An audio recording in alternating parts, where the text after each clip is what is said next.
It's all live as we're sitting here, as we're sitting here at LTV on this beautiful morning, Friday morning, November 4th, year 2022, here with the Hello Show. My name is Haim Mizrahi, continuing with the tradition of public access and the tradition of the Hello Show that's been on the air since 1980, 82, 83, but around there. Of course, not to fail to mention the contribution by Fraser Dougherty, Francis Ann, and the likes of you there that form a wonderful group that make it your business to enhance and fortify the concept of public access. It's probably one of the longest sentences that I've ever. But here with us today, Carl Scorza, and to be able to say the least about a person that I don't know well, but it seemed that in a short time we managed to achieve some level of closeness as fellow artists and as human beings, and Carl is showing a high content of quality, human quality, I call it, and of course I learned a lot about him, and hopefully that today we will be able to do so by interacting and conversing. First of all, Carl, thank you so much for showing up. Oh, thank you for inviting me. I appreciate your courage, but here we won't do anything different than what we usually do when we meet. Okay. Since we met, every time we met, we had this kind of 10, 15-minute conversation. This is going to be an hour's conversation, but why don't you introduce yourself in the way that you choose to? Well, I'm a longtime resident of East Hampton, on and off from the city, Springs. I've always been interested in art. One of the things that attracted me to East Hampton is the history and current artist community. And it's been a learning opportunity, an opportunity of self-examination. I'm interested in making better art, exploring the meaning of it, how it's affected my life. I look back on it now, 50 years of making paintings, and it's been it's like an autobiographical diary. 50 years. Yeah, did you say at that? least? Yeah. At least, yeah. Well, I mean, like most young kids start to draw, and then that sort of wears out if they get older. I never stopped drawing. And then older people, they notice it, and I get encouragement. And so I look for, how do I become better at this? How do I explore this further? And so I never stopped. Yeah. Yeah. And why would you stop anyway to begin with? I don't know. I can't answer that. Is it the given of living inside a group that eventually at the end of the day will have to be influenced to a certain degree, and therefore maybe the sacrifice is incredible, more incredible than we really estimate it to be? Yeah, that's true, and I used to puzzle with that more. But as I've gotten older, I realized that I just sort of enjoy drawing and painting. No one asks somebody who plays golf, why do you play golf? It's taken for granted that they like playing golf, regardless of the expense and the time. And I've come to realize that that's why I paint. I enjoy it. And it's also self-revealing. I look back on my work, and it reminds me of what I was thinking at that time. There's a physical context. A diary. A diary, yeah. Yeah. Emotional and geographic, and I can. It's easier to reflect on that time by having that evidence, the evidence of that moment. Yes, and you use the keyword enjoy, and that joy, actually, I got to joy from enjoy.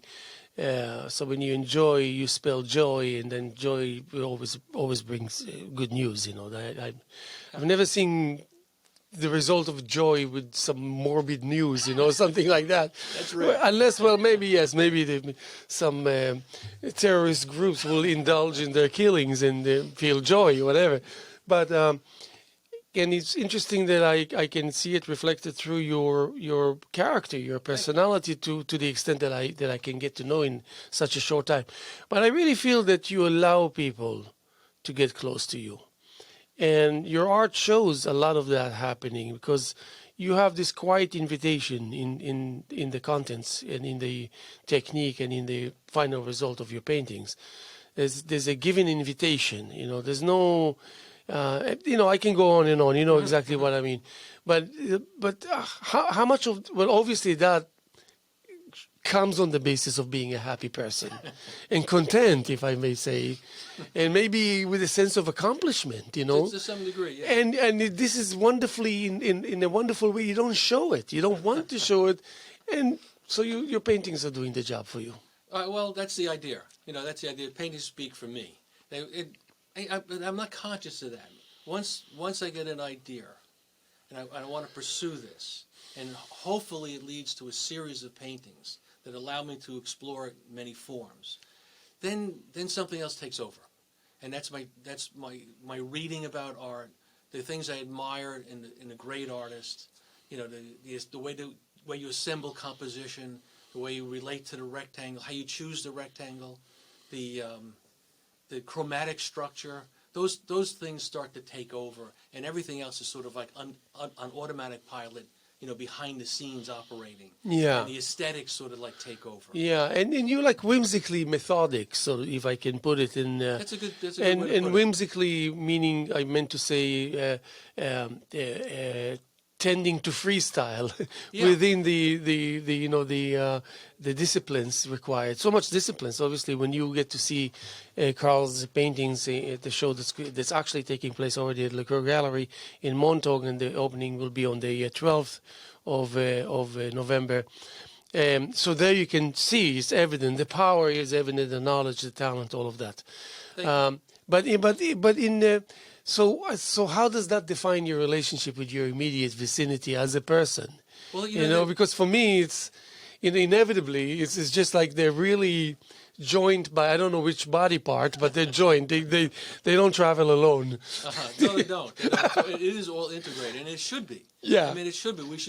And you're fine painter yourself. We should bring everything to the easel. We should bring everything, confront the blank canvas with everything we have. We leave nothing behind. We employ whatever we can to enhance and create, a singular, multi-layered, complex but obvious, subtle but demonstrative, singular work of art that stands on its own. We want to bring everything to it, everything Yes. we can. Yes, and also there's a story that's much more complex than everything is said and done, and the opening and the closing and the selling and the there's the drama behind entering and exiting your studio, Yes. and the significance of it philosophically, mentally, spiritually. I mean, Everything. and a the long more the list. merrier. Yeah, it's a long Exactly. list, yes. I'm the kind that like to explore the list Yeah. to its fullest. I don't kind of. You spoke of no leaving anything behind, so I'm pretty much the same in that sense. So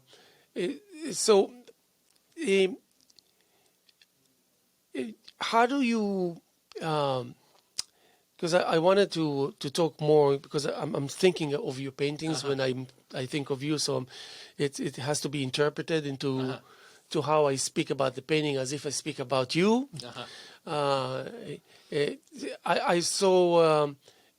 So you're obviously, talk to me a little bit about your passion towards the city, because obviously in this show you go all out. You like help us explore even that which is obvious and familiar.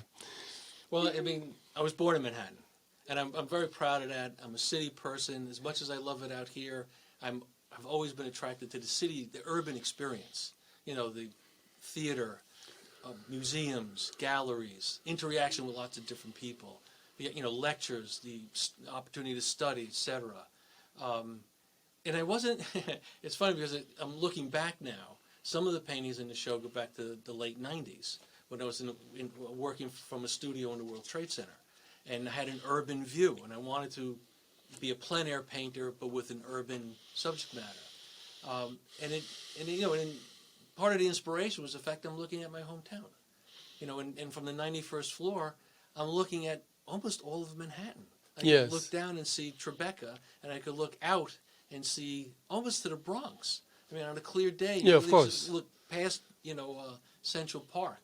Yes. I could look out onto Long Island. I could look out to Jersey, and I could go to the other side of the floor. We had the whole floor. Yeah. I could look to the other side of the floor and see Sandy Hook and the Verrazano Narrows Bridge. Yes. It was just remarkable. I felt like I was in the whole city. The whole Yes. city was before me. It was inspiring. I know exactly what you're talking about. And you know what? I never had the chance to feel that when I was an artist, a painter. Because I started in 97. And I had those wonderful, precious moments and available space to feel the same way you do before 97. So I was more like music and poetry, but it really limited me. Now that I'm a painter, also I know how much more the whole idea of being a painter with brushes and paint and all this, how much wider and more complex and more allows you more to entertain ideas of cross implementation with other mediums and all that. So I can relate to what you're saying. Now, so if you were to paint these paintings today, how different are they going to be? They would be very different. In what way?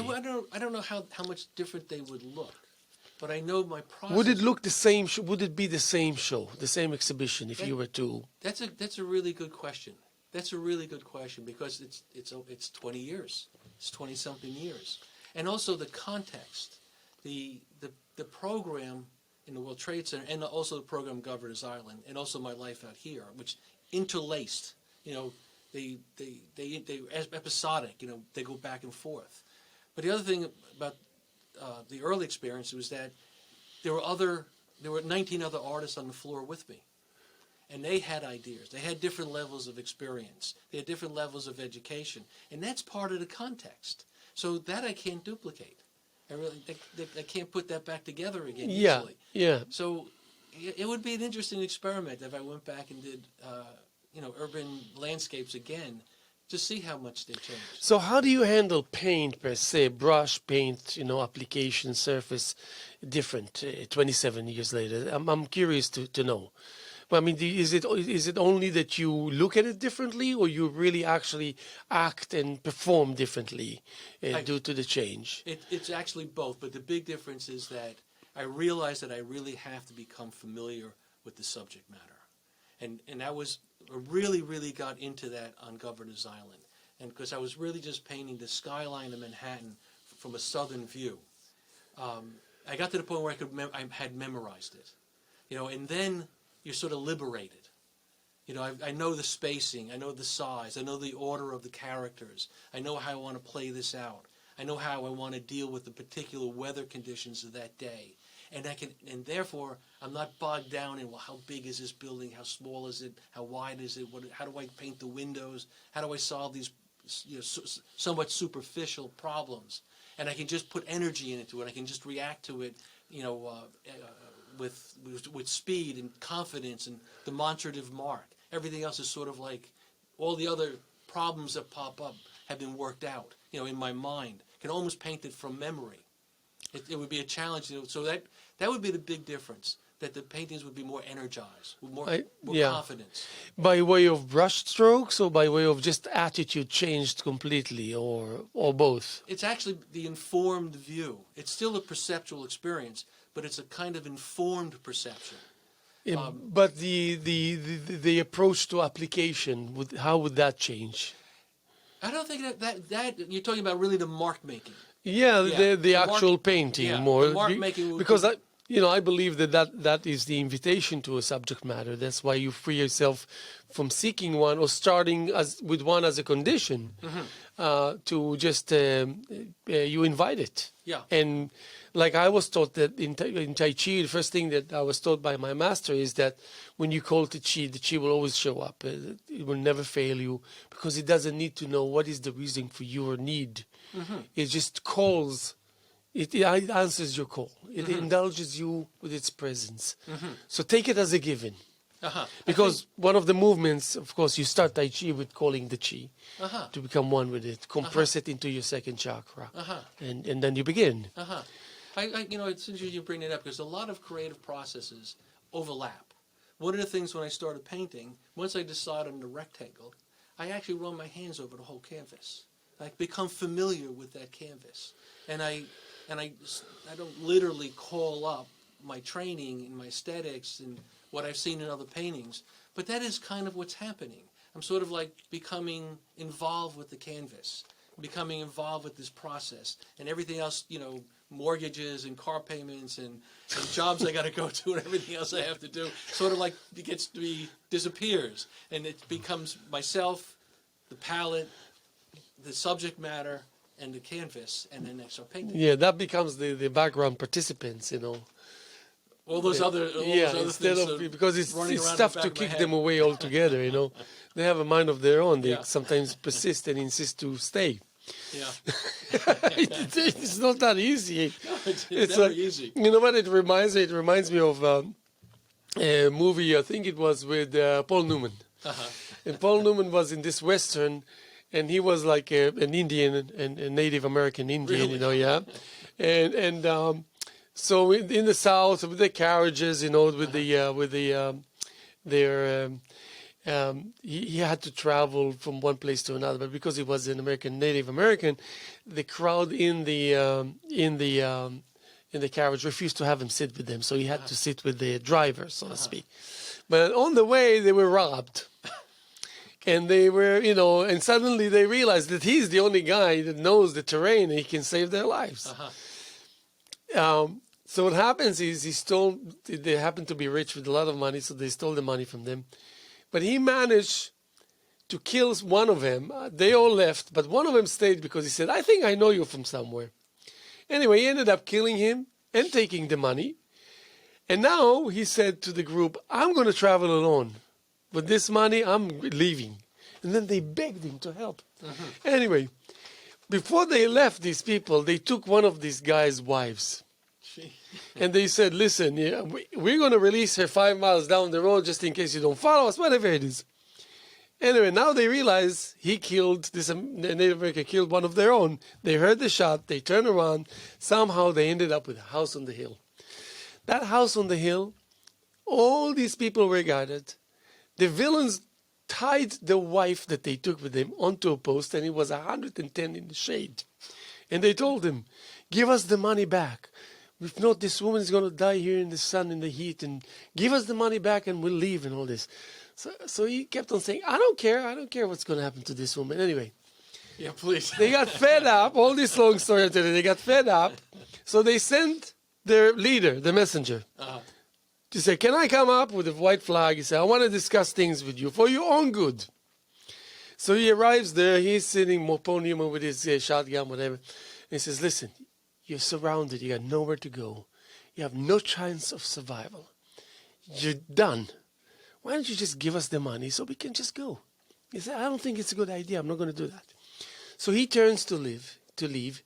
So Paul Newman says, wait a second, just one thing. Where do you think you're going? And he killed him. Oh. Do you understand that? That's like, who says you're going to go down, stupid? Everything's a mystery. Everything's a surprise. Do you understand this whole idea that we want to create order in the midst of madness? White flag. Now it's time to talk. Well, listen, we can talk, but after that, you're dead. You made a mistake. You're telling me that I have no chance while I'm just about to kill you. So this is the analogy of life, where you kind of find yourself sometimes in a situation where you, out of complete distress and misery, so to speak, you have an opportunity to shine and to say, wait a second, but who says you're going to turn around and leave now? I'm not allowing it. You're done. You're gone. So, so I do consider the creative process more often than not as like some sort of a battlefield where you need to be aware of the forces operating there, and because there are winners and losers, unfortunately, in that. Yes, and I particularly that's actually a reminder of things teachers have told me.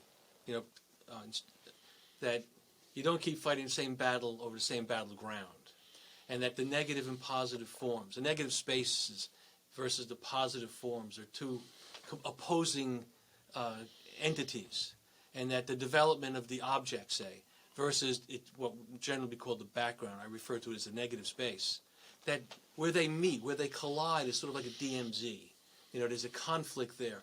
Am I going to expand the size of the building or the sunset or the people at the expense of the negative space? And then when I go back and work on the negative space, it sort of violates the space of the positive form, and there's this conflict. One's expanding and contracting until you find something that seems to resolve the issue at hand. And the DMZ suddenly finds itself in the forefront. It could be. It could be. And I'm not in charge of that. I'm sort of like experimenting and trying to find that balance. I never really know it. I'm done when I'm exhausted. I'm done when I can't find something else out. I don't necessarily come to a conclusion and say, oh, this is what I'm going to paint. The painting is the evidence of the effort. Tell me a little bit about your process of growing up as an artist in the city and finding yourself by way of finding your crowd first. Mm-hmm. How did you operate as a young painter? How did you share and how did you work with people or otherwise? What was the mood? What was the hanging out and having fun and being serious and working hard at the same time? I'm sure you partied quite enough in your young age, no? I always liked to draw, and I always went to museums. None of my friends did. Very, very few of my friends would go to the Met. I went to the Met. I felt I didn't. When I was 15, I thought all museums were like the Metropolitan Museum. I didn't really entirely appreciate the richness of the availability of seeing art in New York City. I mean, between the Met, the Guggenheim, the Whitney, the Modern, it's an amazing collection of work going back a couple thousand years and very contemporary. But I made good use of it. I went there a lot, and I saw people drawing there, so I started bringing a pad, to draw from paintings, and at first I was surprised that this was an accepted activity. To show up with pencil, paper, eraser, sharpener, and a pad and stand there and make a drawing from a great painting. It was a great privilege, and it's a double-edged sword because when you compare yourself to the greats, you always come up short. So I always felt like I'm not good enough. I have to study more. I have to take lessons. But on the other hand, I'm working, the benchmark are the best. I'm comparing myself to people of history who have done great things, and I'm learning what I can learn from them. And the remarkable thing that I found is that over the years, whenever I go back and visit favorite paintings, they always seem a little different. I learned something. Well, that's why they're great. Yeah, exactly. Yeah, and then when I revisit them, they present me with something that I hadn't noticed over 20 or 30 years of looking at them. Yeah, and I think that it's really it's actually hurting us more than benefiting us to be exposed to so much art by so many artists. My view is that the great painters of the last 150 years, mainly why they were great, in addition to the fact that they were talented and they had what it takes, is that they weren't exposed to other people's work. They couldn't. They didn't have social media. They didn't have TVs. They were lucky if they were to see one or two paintings of incredible artists that they heard of and knew that he was great, but they didn't know their work. They had no material circling their head other than their own. And I think that that's crucial. Yeah. That's why when I started, I had no background. I mean, I had no background per se painting. I had background artistically speaking, being a musician all my life, writing poetry since I'm 17. But it wasn't enough. I needed the punch. So here I felt like I felt like a loser before I even started without any reason to feel a loser. Exactly. Yeah. Because there was no loser-winner thing. It was just a thing in my head. But you know what? I knew that I cannot brush it aside, so I had to go through it, through the entire kib and caboodle, and to bump into hard surfaces, and the main thing to make sense was what it is that I'm bringing from me to me, out of me, that represents who I am. As much as I can, this is the number one issue here. So I did not.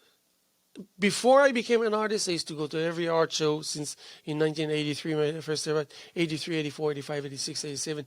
I was obsessed. Every show, every little bit of anything, I would examine everything. When I started painting, I toned it down to almost zero. Because I couldn't tolerate the need to feel being so needy, i.e. exposed to travel and do my routine as if nothing happened. So I think I benefited from it when I kind of, to a certain degree, isolated myself for the sake of my embarking into the journey of actually painting paintings, Yeah. it really helped me. Yeah. It was like I can declare that my early stages of paintings was completely clean from influence. You know, it was like me, myself, and I. It was asking 98% of the questions I was asking were not about art or related to art. It was about me psychologically, who I am as a Yes. person. Yeah. What am I facing? Am I deserved to? A million questions. Right. I ended up answering almost most of them because of the attitude that I put in place at first. So so when you said you were taking lessons more and more, even when you already were somewhat of a you know what it takes to create a new paint. What does it really mean to acquire knowledge at such a stage that you were, when you really knew all about drawing and composition and dimensions and relationship and relativity? So, I mean, what is it that you learn at this stage in order to better your paintings or drawings? Yeah, I'm still learning. Let me make that. Yeah, I'm sure. I'm I'm still learning. Yes. And I don't think it's a finished. I'm not finished. You know, I understand what you're saying about too much influence. You can just go crazy. But there are certain things that I gravitated to, that like surface geometry, that I added to my enjoyment. Later in life, I gravitated to artists that I admired rather than concepts, and tried to seek them out and see what they thought about how things are done. People who I thought some sort of synergistic relationship to in terms of my sensibility and what they were presenting, in order to reinforce or find the real source of my own personal understanding. Will you come short when you draw a drawing or a painting of a famous painter? What does it mean on the surface? What is it that where do you fail? Where is it not good enough? It's a time. No, but can you pinpoint, like, because this is a global issue here now. This is not Really. Yeah, I mean, no, I mean, when I ask you this question, I might ask you specifically and intimately, but this is just like, I think, a universal issue.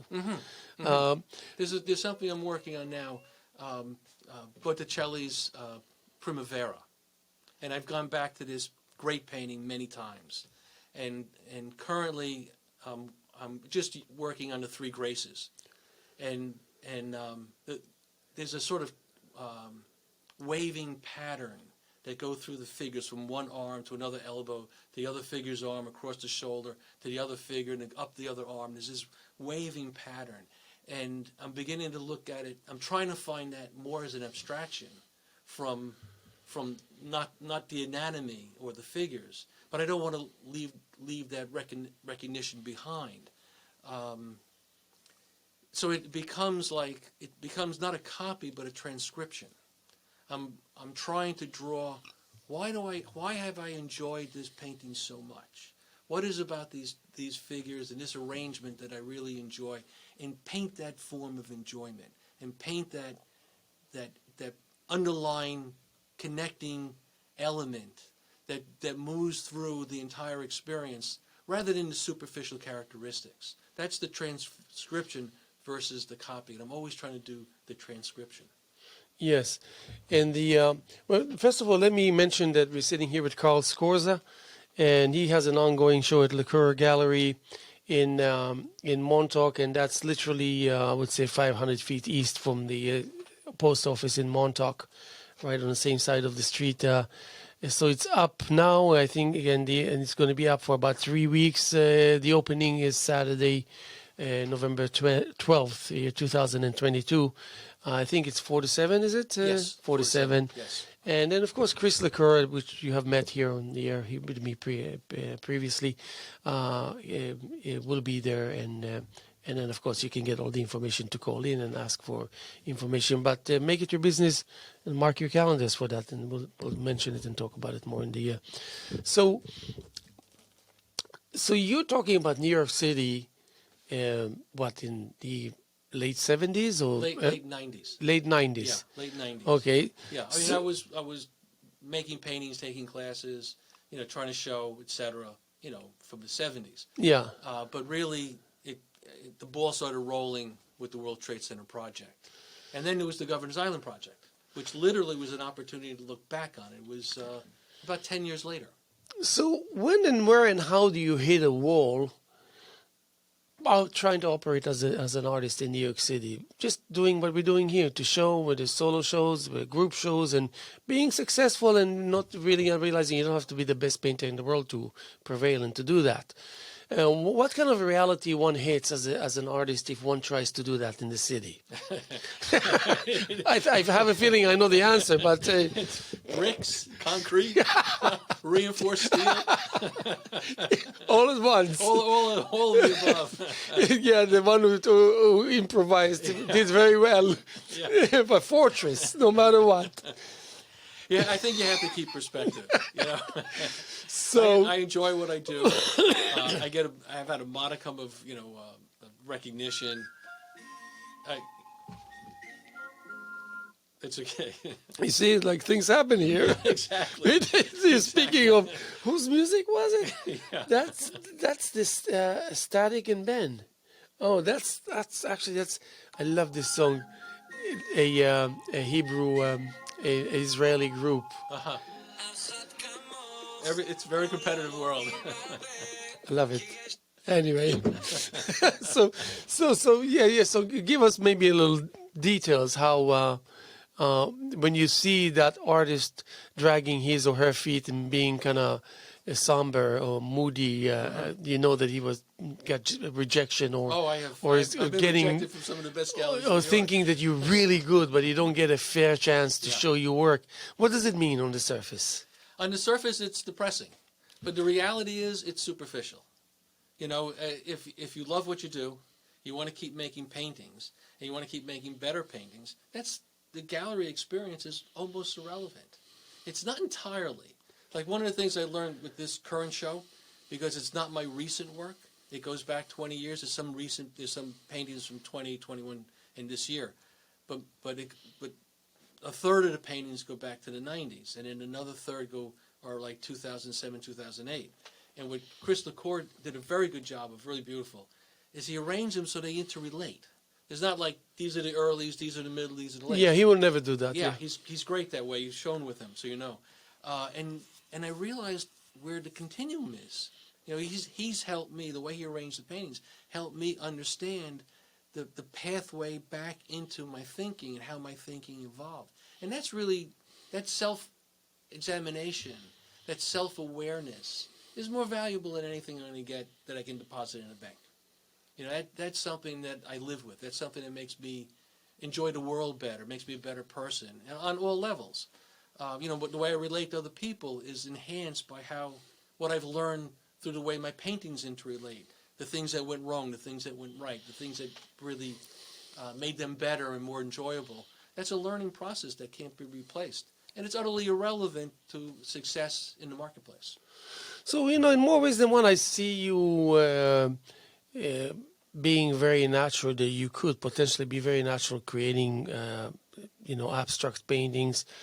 Because I have a feeling that with your palette, your palette is supportive of freestyle. Yes, it is. It's not an accident. Yeah, and no, I know. You have that kind of attitude and approach to pigments and colors, and therefore it makes compositions more interesting.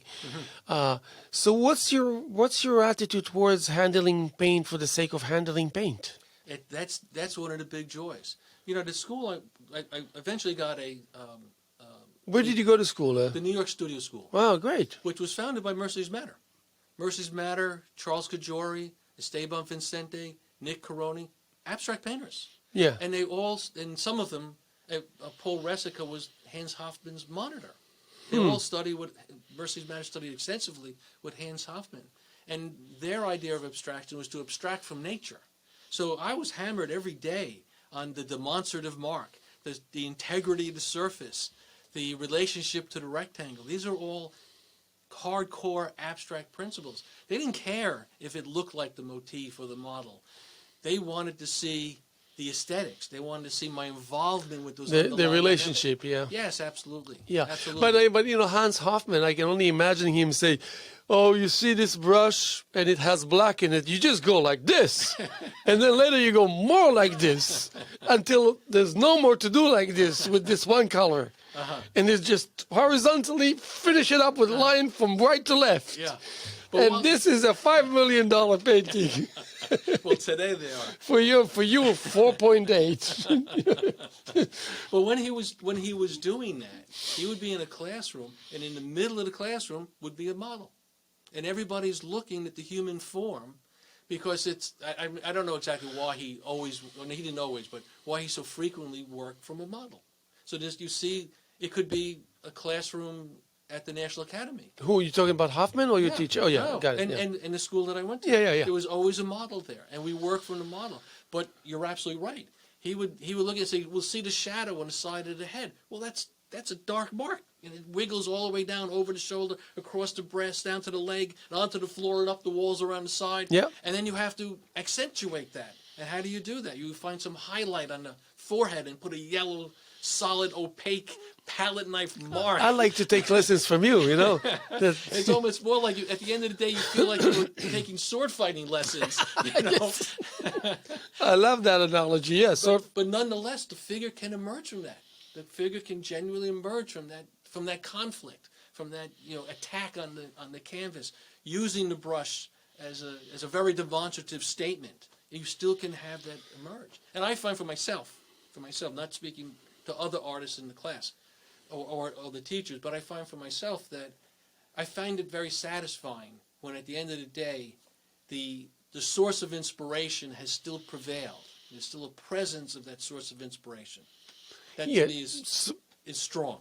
So you're suggesting that it was vital to have, for example, a live model and also just having Hoffman as a person. His presence alone spells nothing but inspiration. Yeah. It's like he doesn't have to do anything really. I saw him actually painting a painting, one of his large paintings. I don't really? even, yeah. I mean, I saw him in the video, but it was it actually made me feel very, very, very surprisingly very happy, because it was the era where I did, I started with large scale and I did really large, really large.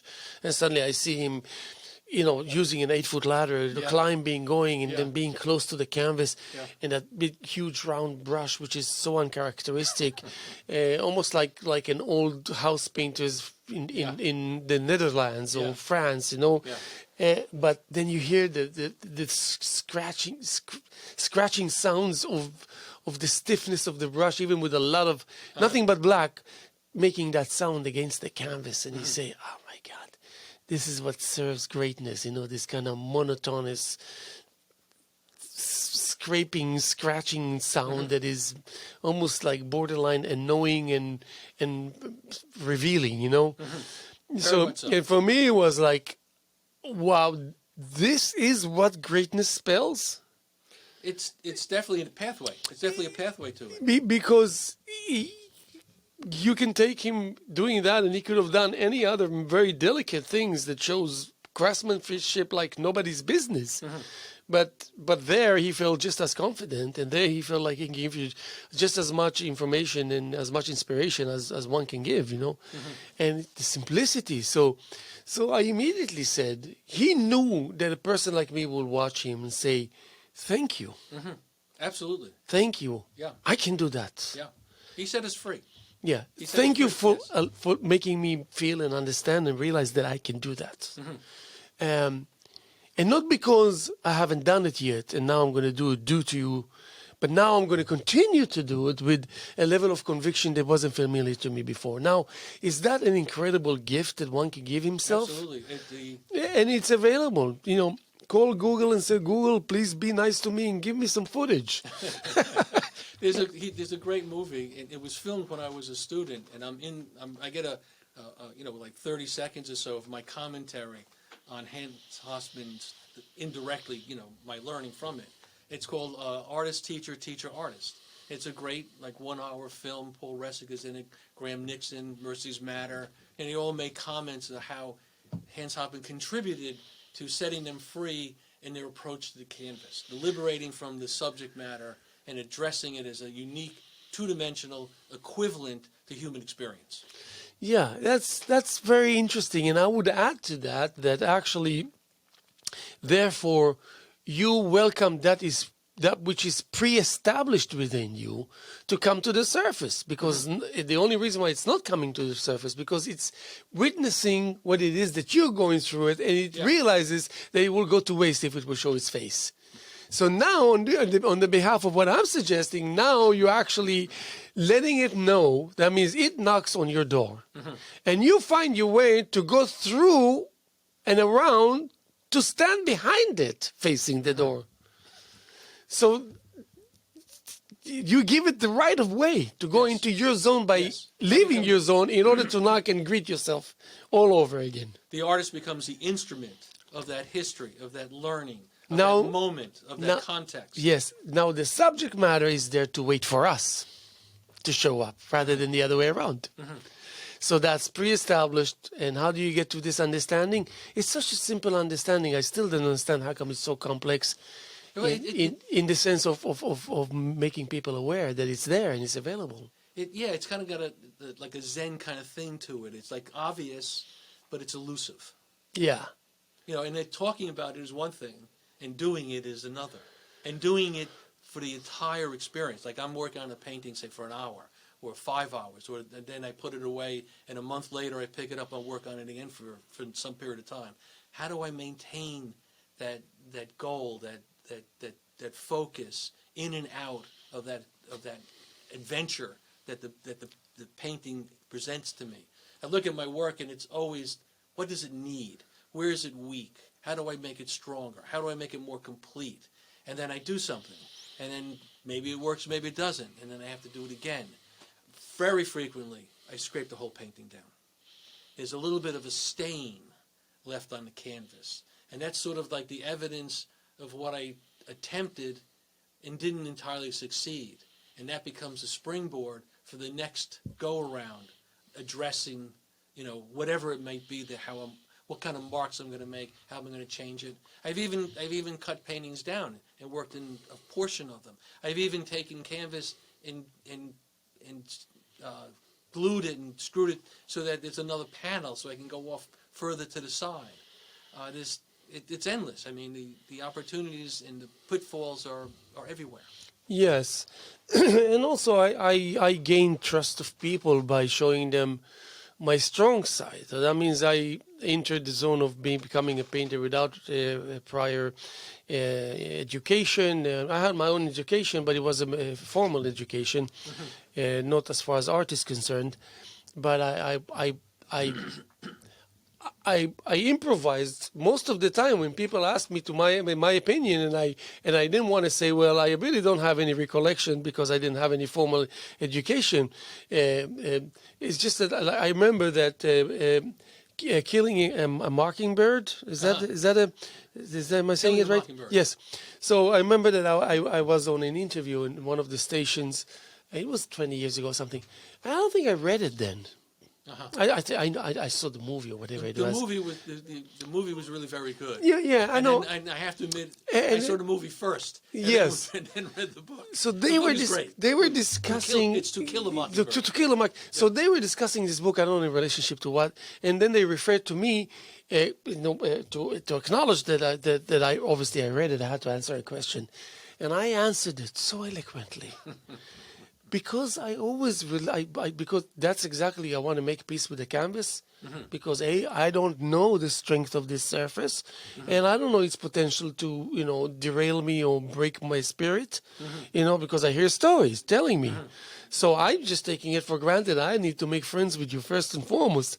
So here, how am I making friends? Is by really talking about the human condition. Yes. You can't lose. It always comes down to. Yeah. That's the big question. And the mood. And guess what? You know what? Why? it happened, whatever happened this morning happened because of a mood issue. Someone was moody. Someone allowed that to happen. So it's not like there's no reason. There are reasons. What is the reason? What is the nature of the mood? Not important. Sorry, no information available. What's available is there was a mood involved and it changed everything, So you were on your way, the flight is good to go, you're packed, you arrived, but you didn't fly that day. Why? Irrelevant. Yeah. You're staying, you're here. So I introduced to them something strong within me that I was sure that is strong, size, composition, color, relationship with color, not historically, not related to any genre, any group, any individual. I wanted to, but it didn't have that available. But what I had available, my raw experience with paint, with this, with understanding why this is close and this is far and this, even though I couldn't implement it really for real, but I could understand that I can technically actually bring it together if I wanted to. But size and material, I knew how to take material and make it stay and make it stick out. I knew that all the difference and the heritage of between super absolutely flat all the way to high gloss. I understood that realm, that journey. So that was enough for me to knock out anyone that comes to my show. And do a lot of them.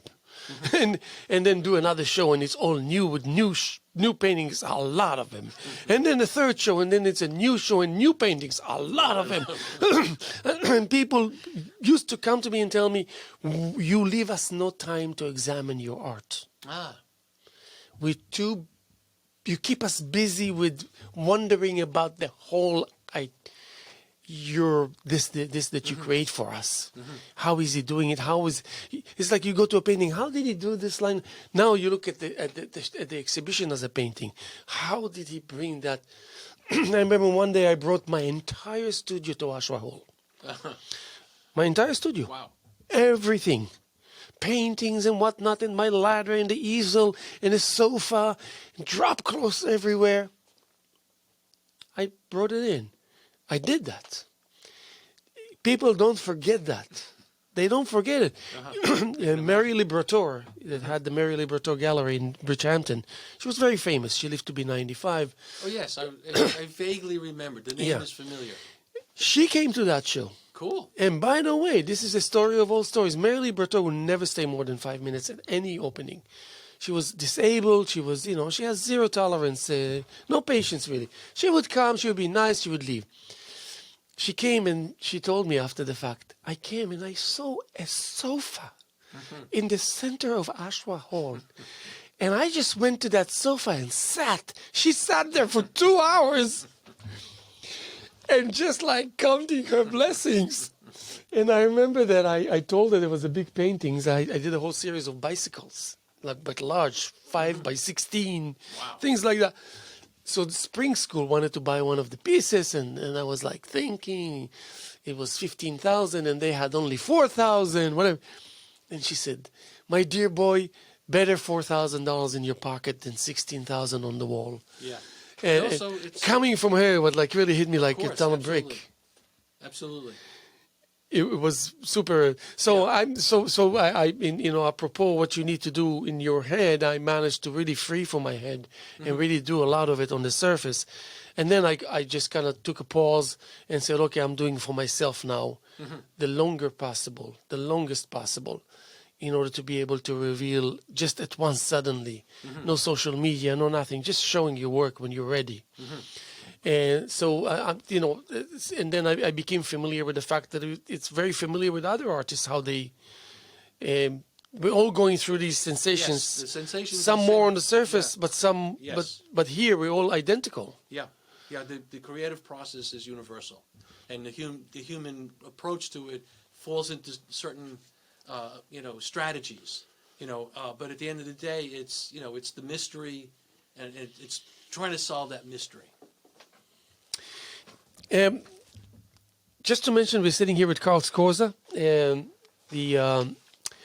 4th day of November, Friday morning, year 2022, here with the Hello Show, and my name is Haim Mizrahi. we can change the subject a little bit, just Sure. because I want to mention, you mentioned the towers, Yes. and you mentioned, and obviously September 11th and all this. Is that something you would like to talk about? Well, it's a confusing thing. When I got the scholarship to the New York Studio School because of the paintings I made in the tower, and I would take the subway downtown, come out at 7th Avenue, and I get out of the subway, and there was the tower. That was in 98. 98 all through, until the towers came down. And I would look up there and say, oh, wow, I had a studio up there, and because of that studio, I've got this scholarship. I'm going to the New York Studio School, and I'm learning. It's a great environment. Context was great, and then it came down. How to process that is very difficult. Where were you when that happened? I was out here. Oh, It was September. The school year hadn't started. I was still a student, and we were encouraged to paint the sunrise. Start a day with sunrise, paint the sunrise. And I was at Atlantic Beach. I was ready to paint the sunrise. I got back to the house, and there's 50 messages on my answering machine. I mean, I don't get 50 messages a year, and all these people wondering where I am because everybody knew I had a studio in the World Trade Center, but I wasn't there. I was here. Later on that day, I had a very American or Norman Rockwell experience. I went to a local bar, and everybody I knew was there. Everybody wanted to be with somebody, and we all congregated there just by coincidence. yeah. But then, then I finished school. A couple of years go by. One of the students was in the building at the time. She was part of the program in 2001, and She was saved? oh yeah, she was in the building when the plane hit. Oh, boy. Yeah, but she was below the studio. Was on the 91st floor. That's right where the plane hit. One of the artists was killed. It's really tragic. He was an extremely talented guy. It breaks my heart. It's part of that emotional thing that Yeah. I was there. It was a great experience for me. Yeah. For him, not at all. Hmm. And for Vanessa, when I saw her, a few days after the towers came down, as soon as we made eye contact, she burst into tears. Of course. Yeah, and I'm puzzled by it. I don't. How I should feel. Yeah. I don't really know. Yeah. And that's why I was very eager for the opportunity on Governor's Island, Mhm. because Governor's Island was the same subject matter, and it was also a teaching thing for me. I'd finished school. Students were coming out from New York Studio School and National Academy, and I was set up there to help them organize it and do some critiques. Keep the teachers knew how to lay the land, but mainly it was an opportunity for me to look back at the Manhattan skyline and sort of reflect, to look back and assess, and again make paintings, and again confront the urban verticals, the spacing, the size, the width. And just reflect on what it had all meant. Is there meaning in this, or is it just life unfolding? I'm still an artist. I'm a different artist. I'm better trained, etc. But how did it all relate? And I have a body of work that's sort of is, I don't want to say illustrations, but they're sort of like mementos. They're sort of evidence. They're sort of like my thinking as it evolved. Post 9/11. It was cathartic to go to Governor's Island and confront the same subject matter. And I'm very glad I did it. Yeah. And then interspersed with that, I'm out here. I'm painting here. I'm putting people. I learned how to deal with the figure. I'm putting people in my paintings. I'm still doing sunrises and sunsets, and they all folded together. So what is your daytime job? No, all I do is paint. Oh, good. Yeah, I paint. I'm lucky. I'm Yes. lucky that way. Wow. Yeah. Okay, wonderful. Yeah, I've been to things just unfolded well for me. Yeah. I've had good years. I've had not so good years. Yeah. Yeah. No, but that's good to hear. That's sounds promising. There is life out there. Yeah. Of course. And And this is a great community. Yeah. You're yourself. We've only known each other a year or so. Yeah. But there's a lot of other artists here, and we all are in the same boat. Yeah. We're all working together, Chris LaCour, he wants to build a really supportive gallery. Yes, yes, I introduced him to quite a bit of artists, and they're all showing there, and I'm happy that there's someone that I can introduce great artists to, and that they will have a Get exposure, yeah. Oh yeah, definitely, by all means. I also introduced a lot of the artists that I know to Southampton Library. I do yearly expositions there, 1 month a year. So this year, I think 4 of them are people that I recommended. So. Yeah. And I've also learned that it's really not about the money, but the fact that the rest of the art community recognizes the individual as making a contribution. Yes, of course. When people come to a show and they say, "Wow, Carl, you did this," whether they buy a painting or not is actually not the primary thing. Yeah. I'm getting, for one, when you see the paintings in a gallery, they look different. They're interrelated. They're in their Sunday best. They're all cleaned up and everything. And they're telling me, how they feel. Mm-hmm. And also, then you also get feedback from the artist community. Yes. And that's the most valuable thing, to be able to reassess the paintings. That's the primary value of showing, is I reassess the paintings in an environment that lets them speak. Yes, and they interrelate, and what it meant is, like, particularly this show, because it goes back almost 25 years or so. And the continuum over that period of time, the World Trade Center, Manhattan, the Governor's Island, a radically different view of the same subject, and then the work that I did over the period of time, mainly out here. Yes, and it puts a lot of issues to rest once you hang it and all this, and you. I remember that a lot of discussions that I had with people that I couldn't communicate with and reason with, I would always say, it's like, I would always kind of conclude, first of all, let's agree that you cannot call me a loser ever in your life, because you would make a fool of yourself, okay? Because firsthand that I put my money where my mouth is, and I deprive myself from sleep and from whatever it is in order to do things that I believe that are important. Mm-hmm. And I want to believe that when I see you come to an exhibition of mine, that I did well by seeing you there. Exactly. Period. This will be the indication. Right. The fact that I want to see what Haim has done next. Yes. What's he been up to. Yeah. And even say I have no doubt that I'm going to be surprised. That's why I want to go there. Mm-hmm. Or approaching someone after that person approaches me and tells me, I really love these paintings. I don't think I can afford it.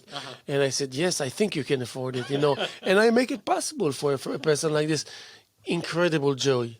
Yeah. My last show, I sent 2 people home with my paintings that no way they could have afford, and they were really. Substantial paintings, but I remember that I made it possible, and I sent people home happy, and taking my paintings, putting them in their car, and they're looking at me and telling me this will have a home forever. Incredible things like it sounds cliche even sometimes. It's so good that it's actually becoming cliche, and then that it's actually therefore. By being so cliche, it's even better than good. It's just There's always truth in it too. Yeah, exactly. And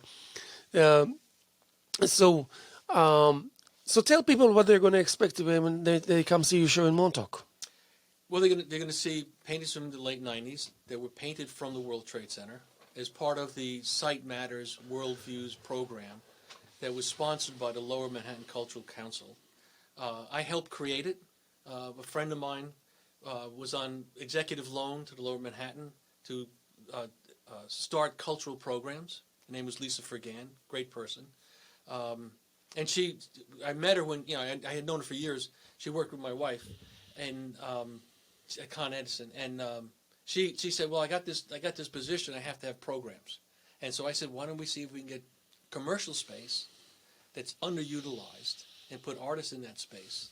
And she thought it was a good idea, and we enlisted Graham Nixon, the dean of New York Studio School, to jury the artists that came in. He did a great job because he was able to get some very well-known artists to mingle with the lesser-known artists. And Lower Manhattan Cultural Council sponsored it. They published a book called Site Matters on the whole program. 140 artists ultimately were able to make use of studio space on the 90th floor of the World Trade Center. Wonderful. Yeah, really wonderful. Really, it became a model for civic, cultural, interplay. The real estate industry and the artists looking for a studio is always financing a studio is always a big problem. Oh yes, of Let's course. face it. And then Governor's Island was a similar thing. Governor's Island had been given up by the federal government. It was becoming city property, and it was an opportunity with the National Park Service to start a similar program. So I approached them in conjunction with the New York Studio School to see if we could have access to the island, a place to store stuff, a studio space if it rained or whatever, but basically to give lessons and teaching, an opportunity for artists to come and just paint the landscape. That's wonderful. Yeah. And by the way, we got 2 minutes to go. really? Whether you believe it or not, we did 58 Yeah. minutes. Amazing. So let's just say we're going to be here tomorrow as much as we were here yesterday and as much as we're here today, November 4th, year 2022 on Friday morning, here with the Hello Hello Show and my dear friend Carl Scorza. So Thank you. listen, it was a pleasure to, I didn't expect it to be anything other than what it is, what it was. And we didn't even get the chance to show your paintings. How about you get to take it out of the thing real quick? Okay. Is it, Well, I have one and from the World Trade Center. yeah, okay, good. You can just show it to us and then we'll go out this way by showing Carl's painting. And yeah, it's actually we're making very good time. Yes, we're going to leave some invitations here. But here you can actually, I'll do that. I'll do this. Here we go. And then let's just see that. Is that, yeah, here we go, actually. Okay. Should I hold it? No, that's good. That's Yeah. good. So you can notice that it has a demonstrative mark. Uh-huh. There's not like an illusionistic attempt at portraying buildings. These are clear marks: yellow, green, Venetian red, black, cerulean blue, etc. Wonderful. And that's very much. Okay, so I'm glad we managed to show a little bit At here, least one. but we definitely showed who the person is. Make it your business and mark your calendars for Saturday, November 12th, year 2022, from 4 to 7 at Liqueur Gallery, and that's literally a few, maybe 500 feet east from the Montauk post office. Again, thank you to my guest. Keep up the good spirits, and we're going to have, interesting people, and if not, you're going to have to bear and tolerate me being here for an hour talking to no avail, to no end. Thank you, Haim. It's been a pleasure. Thank you. Yeah, great.